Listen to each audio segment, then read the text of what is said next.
video pembelajaran yang akan saya jelaskan. Siap untuk belajar dengan cara yang menyenangkan?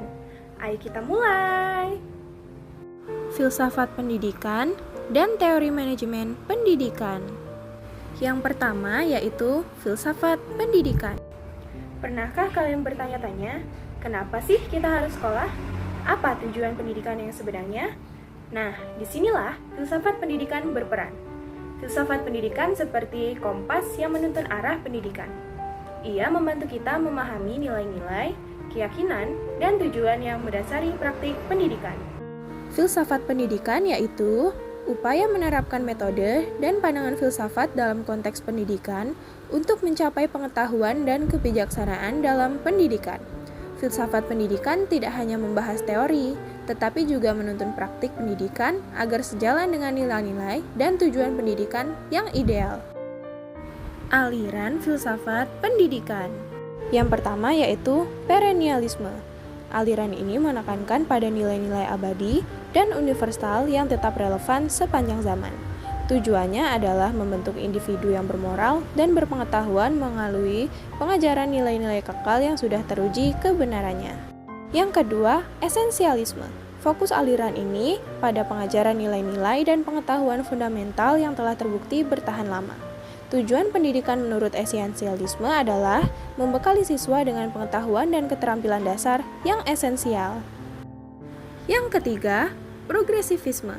Aliran ini menempatkan peserta didik sebagai pusat proses pembelajaran dengan penekanan pada pengalaman, fleksibilitas, dan relevansi pembelajaran terhadap kebutuhan zaman. Pendidikan diarahkan supaya siswa aktif dalam pemecahan masalah dan berpikir kritis. Dan rekonstruksionisme. Ini adalah aliran yang melihat pendidikan sebagai alat untuk merekonstruksi masyarakat, menanamkan nilai-nilai universal dan membangun masyarakat yang lebih baik. Pendidikan harus membawa perubahan sosial dan memperbaiki kondisi kehidupan. Teori manajemen pendidikan. Sekarang, mari kita bahas tentang manajemen pendidikan. Manajemen pendidikan itu seperti mesin yang membuat sekolah berjalan dengan lancar. Ia melibatkan perencanaan pengorganisasian, pengarahan, dan pengelolaan sumber daya untuk mencapai tujuan pendidikan. Fungsi manajemen pendidikan.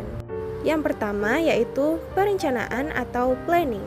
Fungsi ini melibatkan penentuan tujuan dan sasaran pendidikan serta penyusunan strategi dan langkah-langkah yang akan dilaksanakan untuk mencapai tujuan tersebut.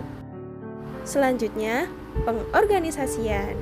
Fungsi ini bertujuan untuk membagi, mengatur, dan mengkoordinasikan tugas serta sumber daya pendidikan agar pelaksanaan rencana dapat berlangsung dengan lancar dan terstruktur. Yang ketiga, pelaksanaan atau pengarahan. Pada tahap ini, manajer pendidikan menggerakkan dan memotivasi semua pihak yang terlibat agar melaksanakan tugasnya sesuai dengan perencanaan yang telah disusun. Dan yang terakhir, pengendalian atau pengawasan. Fungsi ini meliputi monitoring, evaluasi, dan penyesuaian proses serta hasil pendidikan untuk memastikan tujuan pendidikan tercapai dan perbaikan dapat dilakukan bila diperlukan. Kenapa kita harus mempelajari filsafat pendidikan dan teori manajemen pendidikan?